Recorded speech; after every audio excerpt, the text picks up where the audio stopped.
आज मैं आपको ध्यान करने की दूसरी विधि के बारे में बताने जा रहा हूं। यह वही विधि है जो केवल श्वास को देखने तक सीमित नहीं, यह विधि आपको गहराई से अपने भीतर ले जाएगी, उस खामोशी में, उस मौन में जिसे तुम कभी महसूस नहीं कर पाए। यह विधि तुम्हें साक्षी भाव की ओर ले जाएगी, जहां तुम देखोगे कि तुम केवल गवाह हो, केवल चेतना हो, और वही वास्तविक जीवन है। तुम सोचते हो कि श्वास केवल आती है और जाती है, लेकिन मैं कहता हूं इसके बीच में जो ठहराव है वही असली रहस्य है। जब श्वास बाहर जाती है और रुकती है, उस छोटी सी रुकावट को महसूस करो। जब श्वास भीतर जाती है और रुकती है, उस क्षण को देखो।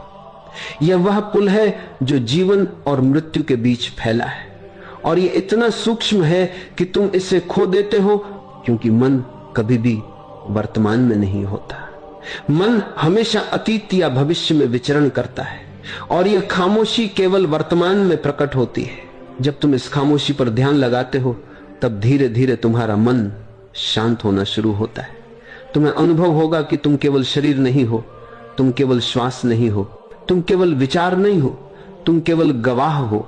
यही दूसरी विधि है साक्षी भाव। बस देखो, बिना किसी चाह या अपेक्षा के, श्वास लंबी हो या छोटी, खामोशी बढ़े या घटे, यह मत सोचो, सिर्फ देखो। जो घटित हो रहा है उसे होने दो।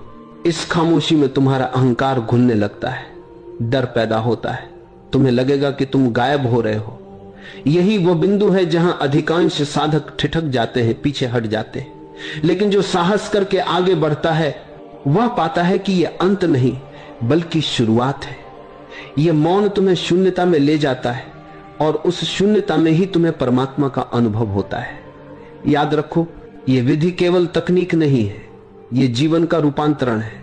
जब तुम इस मौन को पहचान लेते हो, तब इसे केवल ध्यान में ही नहीं देखते, बल्कि जीवन के हर क्षण में अनुभव करते हो। चलते हुए, खाते हुए, बोलते हुए, हर जगह यह मौन मौजूद है। और जब अनुभव गहरा होता है, तब तुम्हें पता चलता है कि तुम वही खामोशी हो। जब तुम श्वास के ठहराव में डूबते हो, तब तुम्हारा मन पहले विरोध करता है। वो कहता है यह डरावना है, यह असहज है। लेकिन धीरे धीरे जब तुम बिना किसी इच्छा के देखते हो, तब मन का विरोध कम होने लगता है। तुम्हें अनुभव होगा कि तुम सिर्फ श्वास नहीं हो, तुम केवल गवाह हो। यह गवाहत्व तुम्हें जीवन का नया दृष्टिकोण देता है। जीवन केवल आना जाना नहीं है, मृत्यु केवल अंत नहीं है। यह सब प्रक्रिया है, और उस प्रक्रिया का केंद्र वही